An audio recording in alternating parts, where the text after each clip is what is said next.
Okay, gents and ladies, hear me out.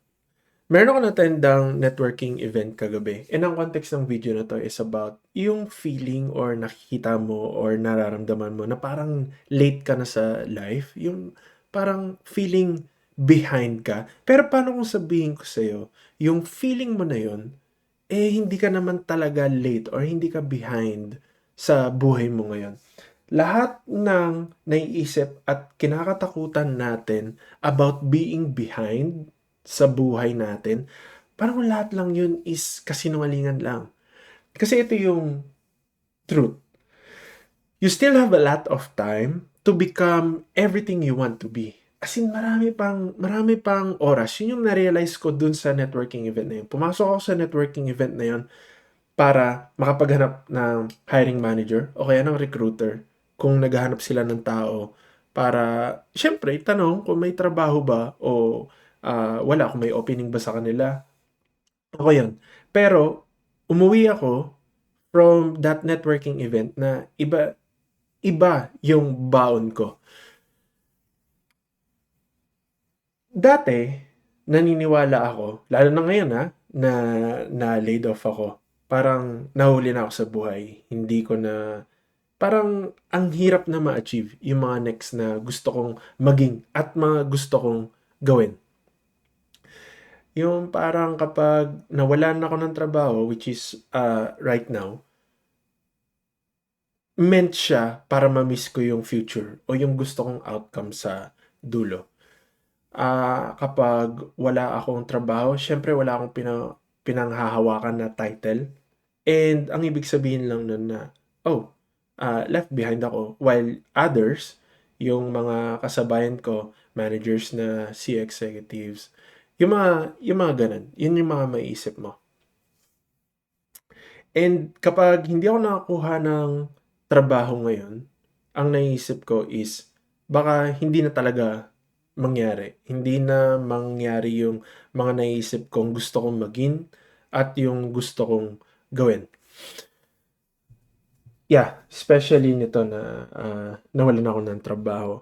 Pero alam nyo, araw-araw nag-send ka ng CV, nagre-refresh ka ng email, wala kang callbacks, wala kang bagong interviews. Yung silence na yun, aaminin ko, lumalaban talaga yung utak ko tsaka yung katawan ko na, shit, baka failure na naman today. And kapag iniisip ko yun, ang kadikit lang nun is syempre, failure ka. Maiisip mo na failure ka. Na para bang the world moves on without you. Parang matatapos lang yung 12 hours mo, tutulog ka ulit, kinabukasan, same. Same cycle, repeat lang. Pero yun nga, pumasok ako sa networking event na yun, may mga nakausap akong tao, and ito yung nangyari.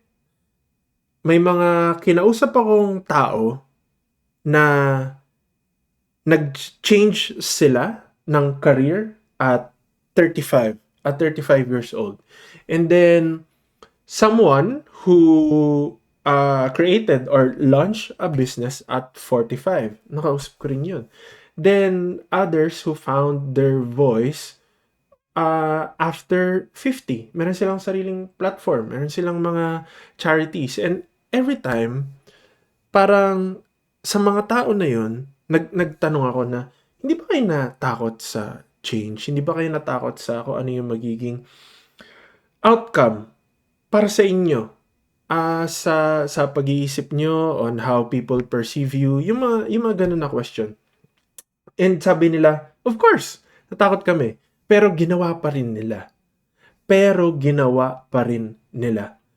Kasi, yun yung twist natin. Hindi, ang nasa isip nila is hindi pa yon late for them. And, kung hindi pa yon late for them, na nandun na sila sa stage na yon or age na yon, hindi pa yun late para sa'yo. Hindi pa yun late para sa akin. Ang nakasanayan at natutunan kasi natin, yung parang pinasa sa atin, ang mga milestones natin sa buhay, kailangan mo mga graduate ng 21 years old. And then, land your dream job, yung gusto mo talagang ginagawa or pinapasukan na araw-araw by 25, and then own a house by what age? 29, 30? Pero sino ba yung nag-set ng rules na yun?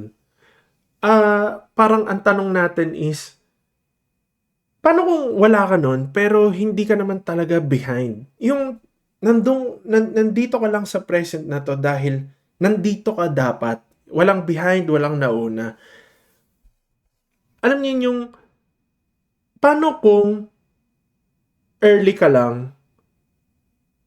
I mean, nasa present ka, pero early ka lang for what you're really meant to become. 'Di ba? O kaya yung gagawin mo or yung magiging sino ka pa sa future.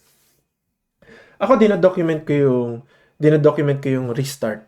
Restart ng buhay ko dito after losing a job. Yes, aminado ako, nahihirapan ako. Since nawalan ako ng work. Pero dinodocument ko yun from losing my job, then rediscovering my voice here in YouTube, kung ano man.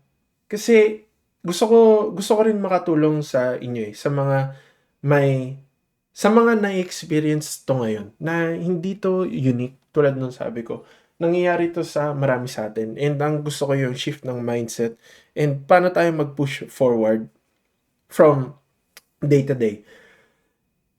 So kung naiisip nyo, kahit yung utak nyo nagsabi sa inyo, hindi ibang tao, na mag-give up na kayo sa kung anong gusto nyo mangyari pa, pause. Okay? Ako nga, napag-decidean ko gumawa ng YouTube eh. Paano ko pa? So, pause. Tigil ka muna ng konti, and gusto ko lang ipaalala sa'yo na meron pang time to make yourself into what you want.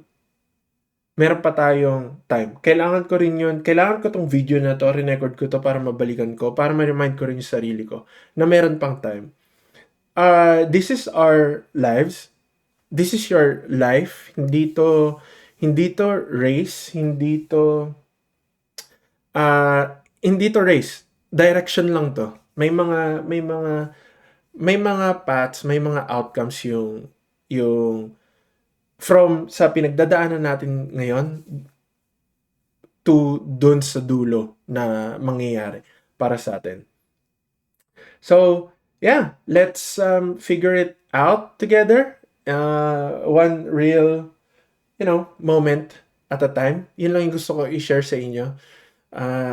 Good video to end the week. And kung natuwa kayo dito, share to sa mom nyo, colleagues nyo, and friends nyo. And I'll see you in the next video.